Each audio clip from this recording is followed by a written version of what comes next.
Shalom, merci d'avoir répondu à cet appel dans cette émission Parole de vie.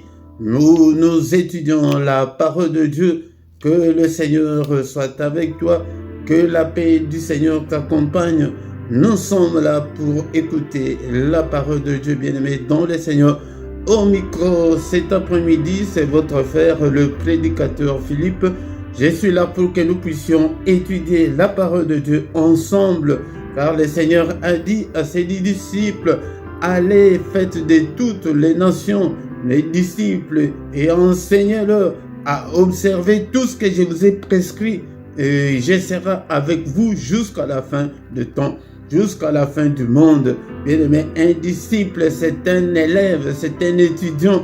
Donc, si tu n'es pas encore étudiant de Jésus-Christ, c'est pourquoi tes prières ne sont pas exaucées. Bien-aimé, dans le Seigneur, tu dois être un disciple pour que le Seigneur puisse t'écouter. Mais avant toute chose, nous allons prier, nous allons recommander ce moment entre les mains du Seigneur. Prions au nom du Seigneur. Seigneur notre Dieu, nous te sommes infiniment très reconnaissants pour cette grâce que tu viens de nous accorder de venir dans ta présence pour écouter ta parole. Cher Saint-Esprit, utilise-nous. Prends le contrôle de tout ce qui va se passer cet après-midi. Au nom puissant de Jésus-Christ, que toute la gloire te revienne, que tout l'honneur te revienne. Prends le contrôle de ce moment. Seigneur, que tu puisses nous parler. Nous sommes là pour toi, Seigneur. Mais nous chassons tout esprit impur, tout esprit qui ne confesse pas ton nom, loin de nous cet après-midi, au nom puissant de Jésus, du début jusqu'à la fin, au nom suprême de Jésus-Christ, nous avons ainsi prié. Amen, amen, amen, amen. Bien-aimés, dans le Seigneur, nous sommes là cet après-midi. Si tu ne t'es pas encore abonné sur cette chaîne, abonne-toi.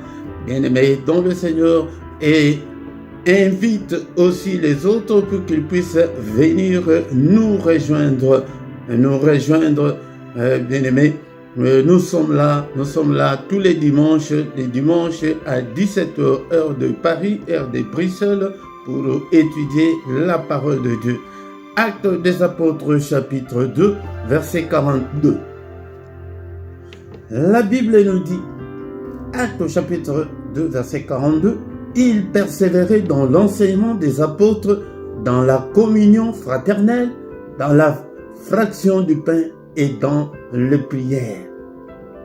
Ici, on nous montre comment est-ce que le premier chrétien, comment les premiers chrétiens vivaient. Ils persévéraient dans l'enseignement des apôtres. Tu dois persévérer dans l'enseignement, dans l'étude de la parole de Dieu. Tu ne dois pas rester sur place, tu ne dois pas stagner, tu dois avancer dans ta foi, tu dois aller plus loin avec le Seigneur. Les premiers disciples, le premier chrétien persévérait dans l'enseignement, mais beaucoup de gens ne persévèrent pas dans l'enseignement, mais ils persévèrent dans la prière seulement. Ils persévèrent dans la prière, mais dans l'enseignement, ils ne persévèrent pas. Tu dois lire, tu dois méditer, tu dois apprendre la parole de Dieu, tu dois poser des questions, tu dois connaître en profondeur la parole de Dieu. Ils persévéraient dans l'enseignement. L'enseignement, tu dois prendre ton temps de lire toi-même la parole de Dieu. Tu dois disposer ton temps à être devant la parole de Dieu. Est-ce que tu as même la Bible? Est-ce que tu as déjà acheté la Bible? Je continuerai à t'exhorter pour que tu puisses avoir cet amour de la parole de Dieu. Il persévérait. La persévérance n'est plus dans la parole de Dieu. Nous sommes devant des réseaux sociaux 2 heures et 2 heures, mais nous n'avons pas le temps pour la parole de Dieu. C'est très grave, bien-aimés, dans le Seigneur. il persévérait, la persévérance. Dans la communion fraternelle, le fait d'être ensemble avec d'autres chrétiens, d'aller à l'église. Beaucoup de gens avec le Covid en ont profité pour rester éternellement à la maison. Des paresseux sont restés éternellement à la maison. Ah, l'église là, ah, je n'irai pas, je vais suivre la prière en ligne. C'est bien, c'est mieux. Mais c'est mieux d'être ensemble, d'être avec les autres. Où tu cherches la compagnie avec des chrétiens matures, des gens qui connaissent déjà la parole de Dieu, des gens qui sont mûrs dans la parole de Dieu. Mais toi, tes amis ne sont que de païens. Dans la fraction du pain, dans le partage, tu dois partager aussi avec les autres. Et enfin, dans les prières. Donc, tu ne peux pas oublier la prière. Prie, quand tu pries, là, tu fais mieux. Tu fais bien. Mais persévérer dans l'enseignement, c'est faire mieux. Parce que tu connaîtras la volonté de Dieu. Tu connaîtras ce que Dieu veut et ce que Dieu ne veut pas. Romains chapitre 10, verset 17. Est-ce que tu as ta Bible? C'est l'enseignement, bien-aimé dans le Seigneur. Tu écris des passages bibliques, de versets bibliques pour apprendre. Parce que le Seigneur a dit de faire au monde les disciples, les gens qui étudient, les gens qui veulent connaître, les gens qui sont à l'école de Jésus, les gens qui sont à l'école de Dieu. Si tu n'es pas à l'école de Dieu, bien-aimé, tu prieras et que Dieu ne t'exaucera pas. Il n'est pas un être humain pour avoir des sentiments, des émotions comme nous, des stress comme nous, non. Quand il dit fais ceci, il faut faire ce qu'il dit. Ainsi, Romains chapitre 10, verset 17, ainsi la foi vient de ce qu'on entend, et ce qu'on entend vient de la parole de Christ. La foi ne viendra pas dans la prière, mais la foi vient de ce qu'on entend. Comme je te l'ai dit là, hein? La foi vient comment? Mais ces frères nous exhortent tous les jours d'acheter la Bible. Non, je vais acheter la Bible. Tu vois comment la foi commence? Tu achètes la Bible. Mais il nous dit de lire. Non, moi aussi je vais commencer à lire. Je vais commencer à apprendre. C'est comme ça que la foi vient. La foi vient de ce qu'on entend.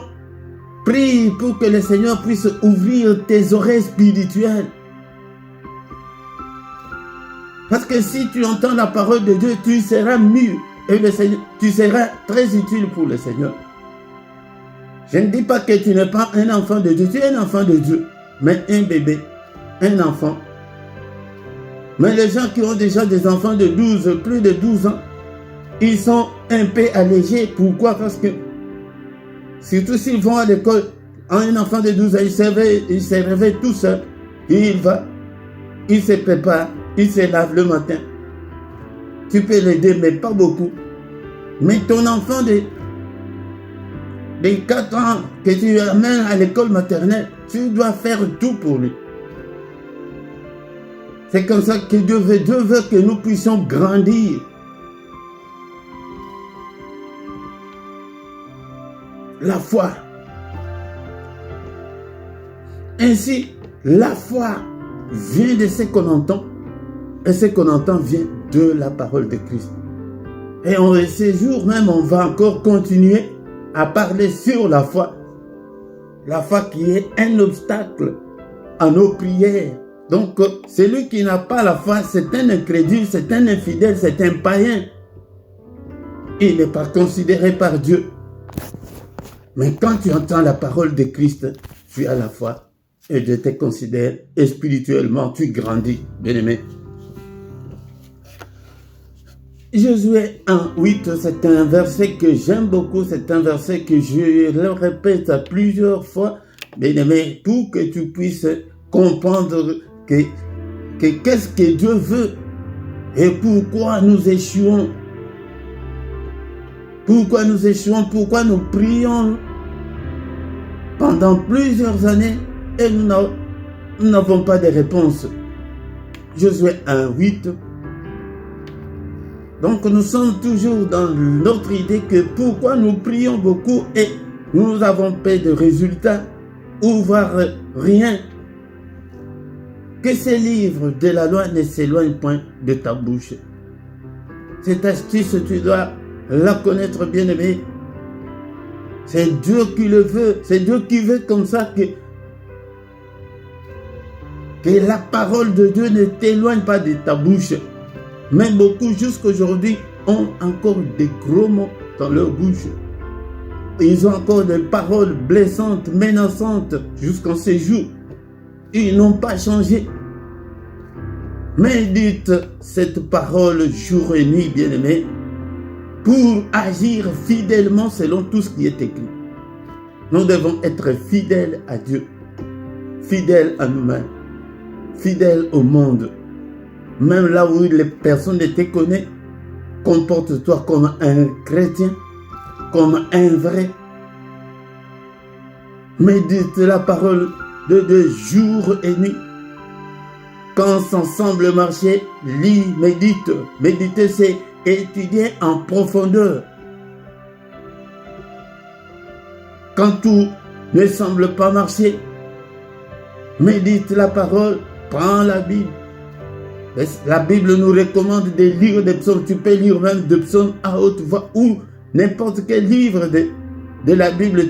Et surtout quand tu as deux problèmes sérieux, lis la Bible à haute voix. Reste devant ta Bible. Le Seigneur parle aussi à travers la Bible. Tu peux ouvrir la Bible et tomber sur un passage qui va consoler ton cœur, qui va t'instruire. Tu peux tomber sur un verset.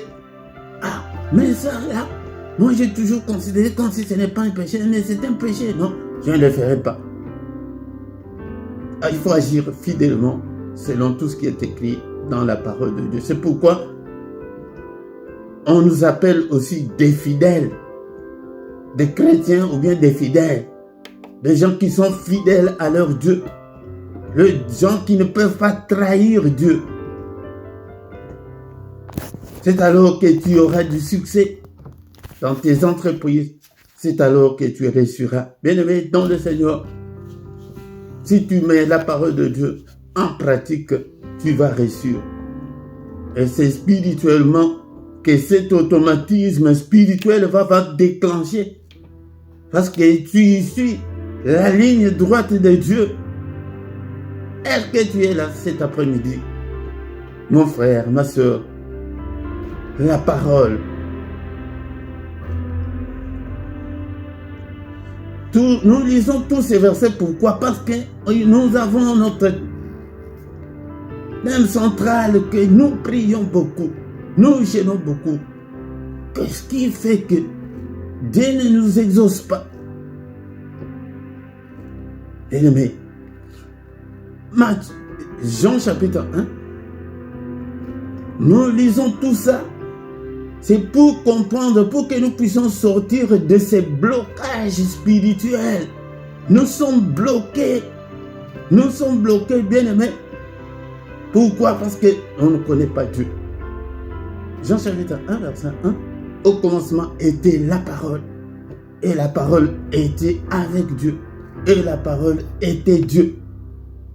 Tu entends? La parole était d'abord. Non, au commencement était la parole. Il n'y avait pas autre chose, il n'y avait que la parole. Et la parole était avec Dieu. C'est difficile, hein? C'est pourquoi on a toujours dit Dieu est Dieu. Non, au commencement était la parole. Et la parole était avec Dieu. Et la parole était Dieu. Mais tout ça, si tu ne comprends pas, c'est un peu difficile d'être exaucé par Dieu, bien-aimé dans le Seigneur. Maintenant, au verset 14. Verset 14, la Bible nous dit, et la parole a été faite chair. Elle a habité parmi nous, pleine de grâce et de vérité. Et nous avons contemplé sa gloire. une gloire comme la gloire du Fils unique venant du Père. Cette parole qui était au commencement, cette parole qui était avec Dieu, cette parole qui était Dieu, cette parole-là est devenue chair. Elle s'est faite chair. Elle a habité parmi nous. C'est l'apôtre Jean qui dit. Il dit qu'elle a habité parmi nous, pleine de grâce et de vérité. Et nous avons contemplé sa gloire. C'est tout, lui, Jean, là, il dormait dans le sein du Seigneur, sur ses cuisses. Mais il écoutait tout. C'est lui maintenant qui nous raconte. Il dit que cette parole-là est venue. Donc c'est Dieu-là qui s'est fait chair. Et c'est Dieu-là habité parmi nous. Parce que Dieu, quand il est Dieu dans toute sa gloire, un être humain ne peut pas le voir et rester en vie. Mais il dit, mais je vais aller vers eux comment? Comment je vais aller vers ces gens? Je vais aller les sauver comment? C'est pourquoi il a pris la chair. Il a pris les corps humains. Il est venu mourir à notre place. C'est pourquoi, si tu n'as pas encore tous ces enseignements dans ta tête, tes prières seront bloquées. Parce que tu es comme un enfant. Tu es comme un bébé. Il a habité parmi nous, plein de grâce et de vérité. Et nous avons contemplé sa gloire. Une gloire comme la gloire du Fils unique venu du Père. Donc il est venu de là où il était dans toute sa gloire.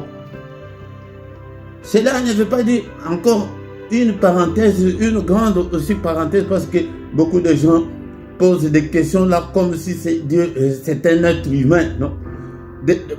Peut-être on peut te poser cette question, mais quand il a quitté le ciel et est venu sur cette terre, qui est resté au ciel? On pose souvent cette question dans la rue de gens, je ne peux pas citer les gens les dénominations qui parlent de ça. Donc Dieu est Dieu, il est omniprésent. C'est ça. Il est l'unique qui est omniprésent. Il peut être au ciel. Il peut être ici comme un enfant. Il est aux États-Unis. Il est en Afrique. Et en même temps quand nous prions. Mais prenons même un exemple quand nous prions. Prenons 500 000 personnes qui prient au même moment là. Il entend qui? Il écoute qui? Bien-aimé dans le Seigneur, c'est pour montrer que il est Dieu.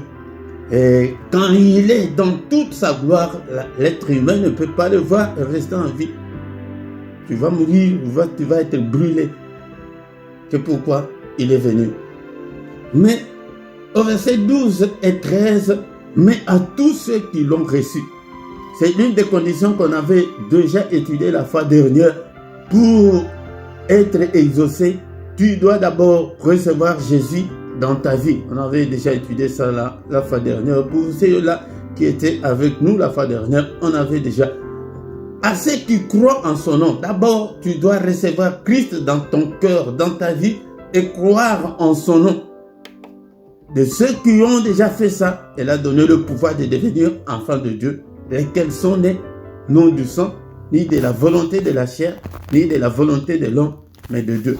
Ces affermissements, ces enseignements de base, ces enseignements du fondement de la foi chrétienne doivent être enseignés à tous les enfants de Dieu. Parce que nous avons aussi de nouveaux, les gens qui viennent, qui ne connaissent pas la doctrine chrétienne. Ils doivent connaître toutes ces choses. Bien aimé, ce n'est pas le fait d'être à l'église pendant 15 ans, pendant 25 ans que tu es un enfant de Dieu. Non. D'abord, est-ce que tu as déjà reçu Christ dans ta vie? C'était l'une des conditions. Mais aujourd'hui, bien aimé, nous allons continuer avec... on avait déjà parlé. La première condition était, nous devons reconnaître l'autorité ou la souveraineté de Dieu. La deuxième condition, c'est d'être né de nouveau. Et on avait déjà entamé sur la foi, avoir la foi en Dieu. Celui qui n'a pas la foi, c'est un incrédule. Et Dieu n'aime pas des incrédules. Si tu es incrédule, Dieu ne peut pas t'exaucer. Ton cœur là, c'est Dieu qui connaît. La Bible nous dit qu'il est le Dieu qui sonde le rein et le cœur. Si tu es incrédule, si tu as des doutes, bien aimé, le Seigneur ne peut pas t'exaucer. Tu ne peux pas. Nous avons déjà lu Hébreux chapitre 11, verset 6. Nous allons encore relire. Hébreux chapitre 11, verset 6. Or, sans la foi, il est impossible de lui être agréable. Car il faut que celui qui s'approche de Dieu croit que Dieu existe et qu'il est le rémunérateur de ceux qui les cherchent. Or, sans la foi, or, si tu es incrédule, or, si tu as des doutes, il est impossible de recevoir quelque chose d'auprès de Dieu. C'est impossible. Je l'avais déjà expliqué la fois dernière. La foi est comme la clé pour ta maison. Si tu viens devant ta porte, tu n'as pas la clé. Ou là, il faut appliquer la musculation pour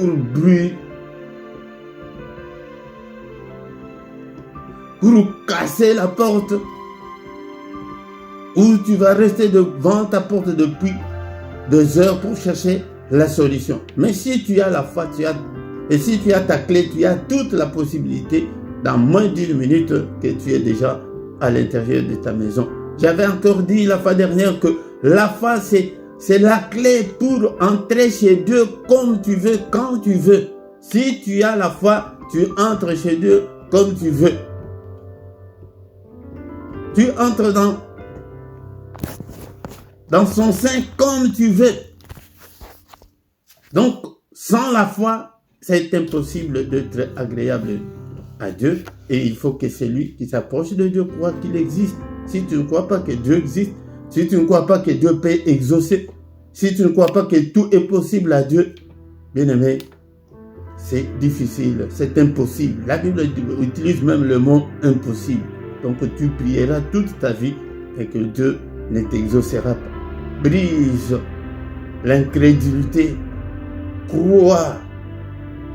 Et la fois dernière aussi, nous avons défini que la foi est une ferme assurance. Or, la foi est une ferme assurance des choses qu'on espère, une démonstration de celles qu'on ne voit pas. Tu dois avoir l'assurance que non, j'ai le passeport, je dois voyager, j'ai de l'argent, je vais au magasin.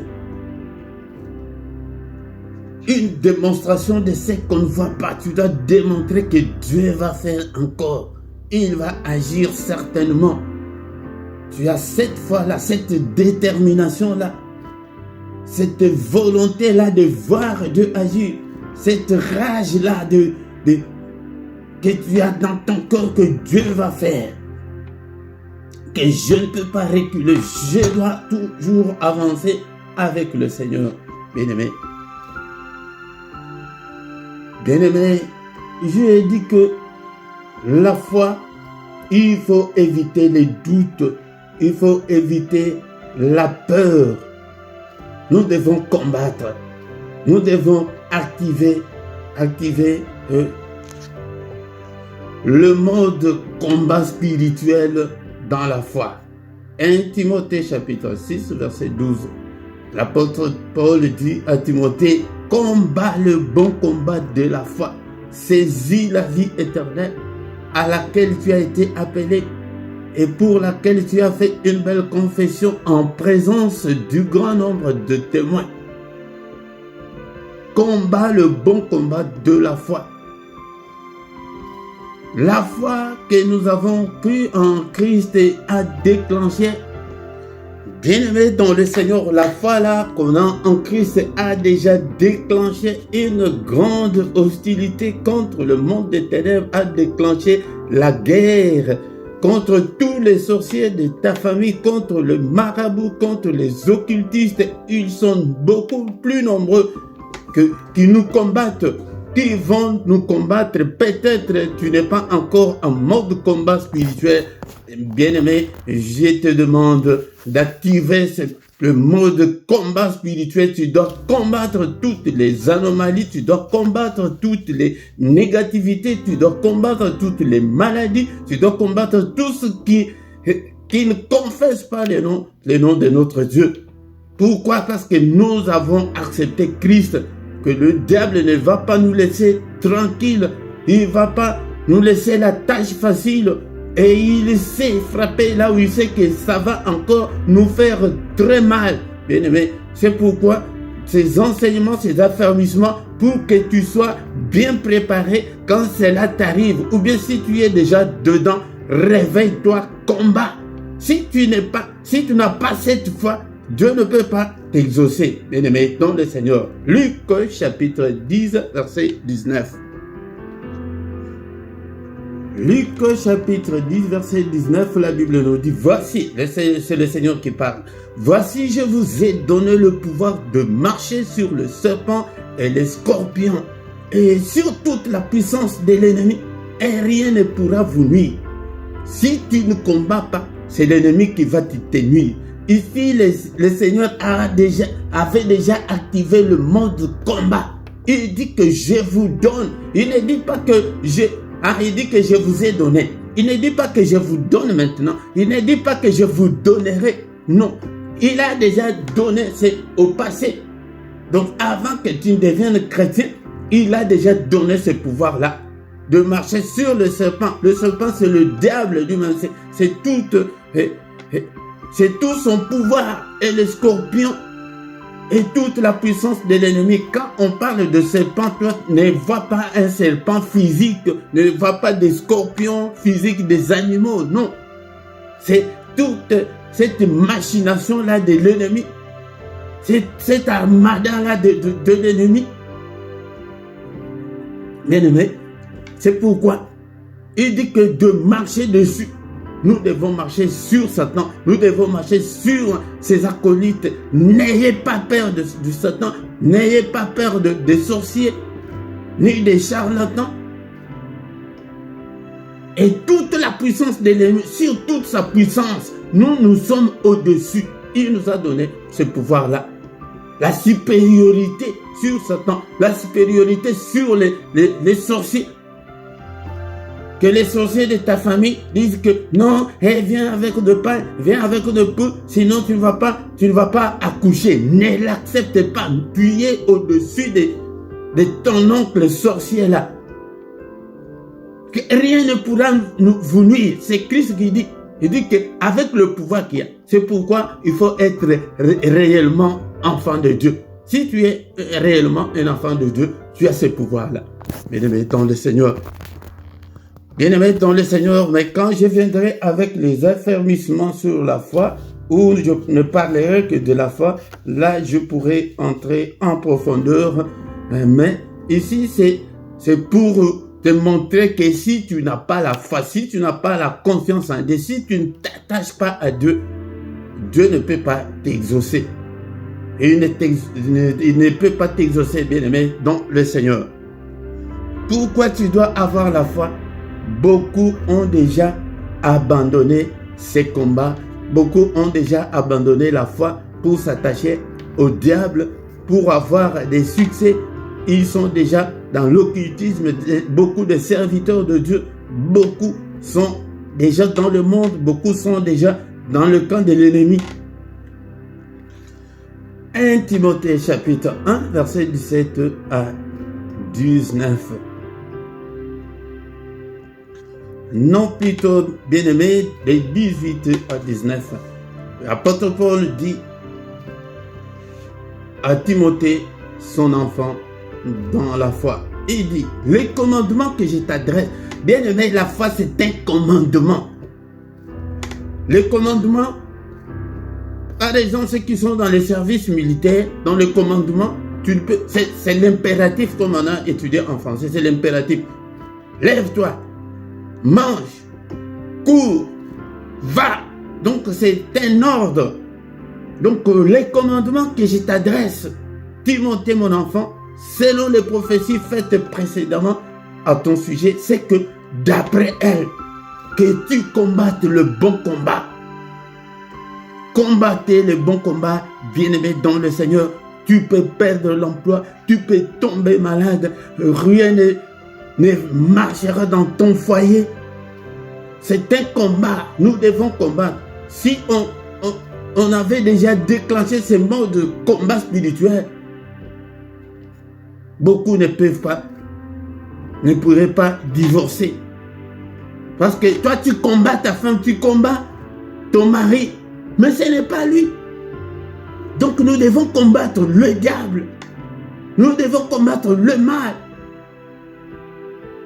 Comment? En gardant la foi. La foi, c'est celle qui nous connecte à Dieu. Si tu n'as pas la foi, tu es un infidèle, tu es un païen, Dieu ne te reconnaît pas. La foi, c'est la connexion avec Dieu. Et avoir une bonne conscience.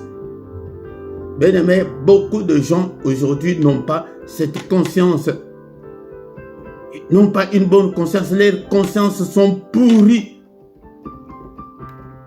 C'est pourquoi il y a des disputes. Il y a là où tu peux comprendre ton partenaire, tu ne comprends pas. Pourquoi? Parce que ta conscience n'est pas bonne, elle est mauvaise, tu es méchant, méchante. Cette mauvaise conscience-là, quelques-uns l'ont déjà. Donc la bonne conscience, beaucoup ont déjà perdu cette conscience. Ils ont fait naufrage par rapport à la foi. Nous crions beaucoup. Nous gênons beaucoup. Est-ce que tu as la foi? Est-ce que tu as une bonne conscience? Tu peux avoir la foi, mais la conscience. Que ça, je ne peux pas dire ça à ma femme. Ça, je ne peux pas faire ça. La conscience que je suis à Dieu. Je ne peux pas parler comme ça. Je ne peux pas m'habiller comme ça. Beaucoup ont déjà fait naufrage. Ils commencent à poster des photos à demi-nu sur les réseaux sociaux. Oui, ça fait quoi? Dieu regarde le cœur, ne voit pas l'extérieur. Mais la pudeur est où?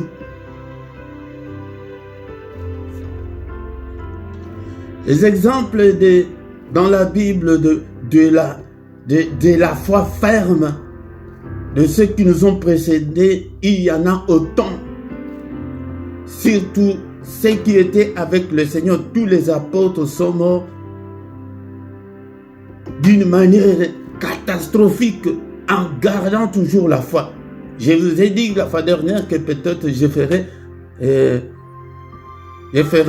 une vidéo qui est sur le martyr, donc sur ceux-là qui étaient avec le Christ, ou bien ceux qui étaient juste après. Ils ont vécu une fin catastrophique à cause de leur foi, à cause de l'évangile.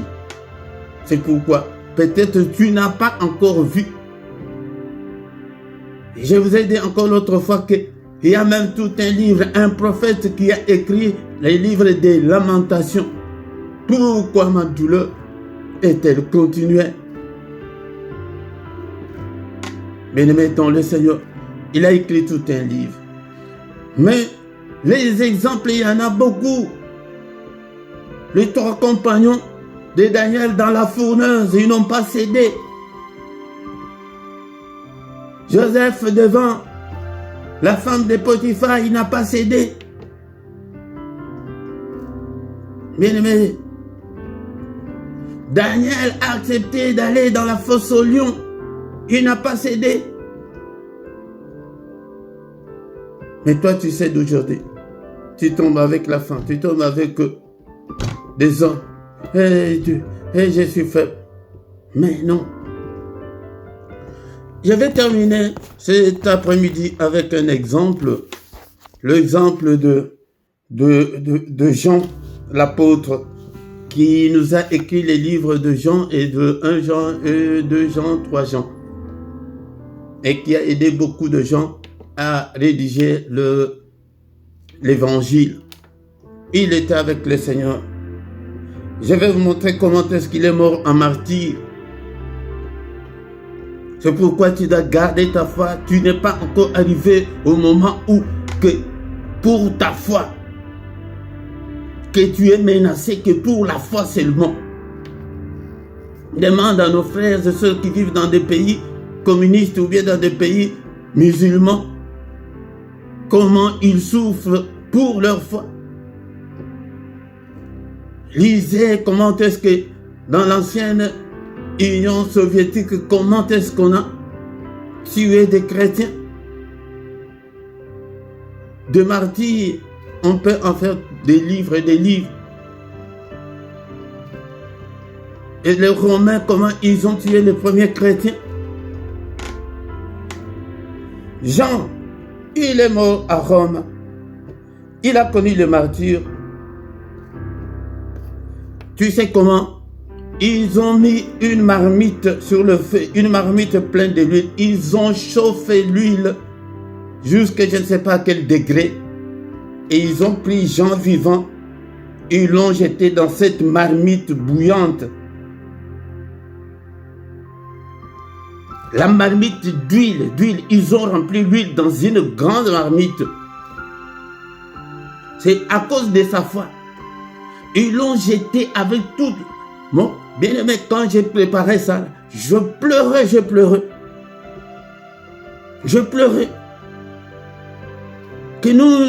Parce que tu n'as pas de maternité, tu ne t'es pas marié, tu commences à marcher comme, je ne sais pas, je suis fatigué, je ne sais pas comment je dois faire. La marmite. On ne te dit pas que non, c'est de la blague, c'est devant toi. Une marmite, on chauffe l'huile. Une grande marmite, bouillante, on l'a pris. On ne te dit pas que c'est une histoire, mais c'est que tu es en train de vivre, tu regardes devant toi cette marmite-là. Alléluia, gloire à Dieu, gloire à Dieu, gloire à Dieu. Ils l'ont jeté dans cette marmite bouillante-là d'huile. Et l'huile ne lui a rien fait. Il est sorti indemne. Il n'est pas mort. Il n'était pas brûlé. Ils ont cherché par tous les moyens à les tuer. Ils n'ont pas pu. C'est comme ils ont fait. Je ne sais pas s'ils ont utilisé des empoisonnements, mais selon ce qui ont écrit, ils ont dit qu'ils ont fait par tous les moyens pour les tuer. Ils n'ont pas pu les tuer. Ils n'ont pas pu les tuer. C'est pourquoi ils l'ont condamné d'aller dans l'île de Patmos, là où il a écrit l'Apocalypse. Il semblerait aussi que ils l'ont creusé des yeux et ils ne voyaient pas. Dans l'île de Patmos, là, il n'y avait personne. Il n'y avait ni nourriture. Il n'y avait ni quoi s'échauffer. Bien aimé, à cause de la foi. Et il a vécu comment, oh mon Dieu? Bien aimé, dans le Seigneur, je ne sais pas comment est-ce que notre frère Jean a vécu dans cette île-là où il n'y avait personne. Il était tout seul. Mais la liste des martyrs est très longue. Étienne lapidé. Mais je viendrai en détail avec d'autres martyrs et avec d'autres disciples. Bien-aimés dans le Seigneur, la foi, encore une fois, nous prions beaucoup. Nous n'avons pas de résultats. Si nous sommes incrédules, c'est difficile que Dieu nous exauce. C'est difficile, voire impossible. Croire et confiance en Dieu. Nous allons nous arrêter là pour ce soir. Et que l'incrédulité est l'une des causes des non-exaucements en nos prières. Dieu n'aime pas les incrédules. Dieu n'aime pas les incrédules, bien-aimés dans le Seigneur. Pour ta foi, ne cède pas au péché. Peut-être la semaine prochaine, on commencera avec le péché. On a ainsi beaucoup parlé sur la foi, mais la semaine prochaine, peut-être, si Dieu le veut, nous commencerons avec le péché qui est l'un des grands handicaps au non-exaucement en nos prières. Mais ce soir, nous nous arrêtons là, bien-aimés. Prions. Seigneur notre Dieu, je te donne mon cœur, ma foi, que de moi-même seul, je ne peux pas résister. Aide-moi à résister à toutes les tentations, à toutes les difficultés, à tous les problèmes. Mes chers Saint-Esprit, exerce mes mains au combat, mes doigts à la bataille, que je puisse activer le mode combat spirituel, que je puisse combattre le matin, le soir, la nuit. Bien-aimés, nous n'avons pas à lutter contre la chair et le sang. Ils ne vont pas nous laisser la tâche facile. Ne baisse pas le bras. Combat-le. Le Seigneur a déjà activé le mode combat spirituel. Il nous a déjà donné le pouvoir de marcher sur Satan, le pouvoir de marcher sur le célibat, le pouvoir de marcher sur la maladie, le pouvoir de marcher sur les échecs, le pouvoir de marcher sur les sorciers de nos familles, la foi et la foi, de marcher sur le scorpion, sur toute la puissance de l'ennemi, et que rien va nous nuire, bien-aimés, dans le Seigneur. Seigneur, aide-moi à être toujours vigilant, à combattre pour la gloire de ton nom. Alléluia. Au nom de Jésus, nous avons ainsi prié. Amen, amen, amen. Acclamons le Seigneur. Acclamons-le. Acclamons. Il est avec nous. Bien-aimé, viens tous les dimanches pour apprendre. Et dans le temps, on appelait ça des affermissements. C'était pour affermir les chrétiens. Quand le Seigneur dit qu'enseignez-leur, c'est pour t'affermir, pour que tu aies le courage, pour que tu n'aies pas peur du célibat chronique, que je vais me marier, que ça va aller, que je ne vais pas lâcher, que je vais continuer toujours avec le Seigneur. La foi vient de ce qu'on entend. Que tu avances avec le Seigneur. Tous les dimanches, nous sommes là à 17h, heure de Paris, heure de Bruxelles. Viens écouter la parole de Dieu. Partagez aussi avec les autres. Invitez aussi les autres bien-aimés. Si tu ne t'es pas encore abonné, abonne-toi pour soutenir cette œuvre et pour que tu ne puisses pas rater nos nouvelles publications, nos nouvelles vidéos. C'est très important pour que tu grandisses. Nous avons au début appris que le premier disciple persévérait dans l'enseignement. Tu dois aussi persévérer dans l'enseignement. Nous allons encore une fois, bien-aimés, nous retrouver les dimanches prochains, mais en bas, tu trouveras toutes nos coordonnées et notre compte bancaire pour ton soutien, pour les soutiens pour ces ministères. Soutenez ces ministères et le Seigneur va aussi te soutenir, bien-aimé. Nous allons nous retrouver le dimanche prochain au nom puissant de Jésus. Mais ce soir, ne manque pas, nous avons la prière agressive du soir avant de se coucher en paix avec le Seigneur. Viens prier avec nous au nom de Jésus. Amen, amen, amen, amen.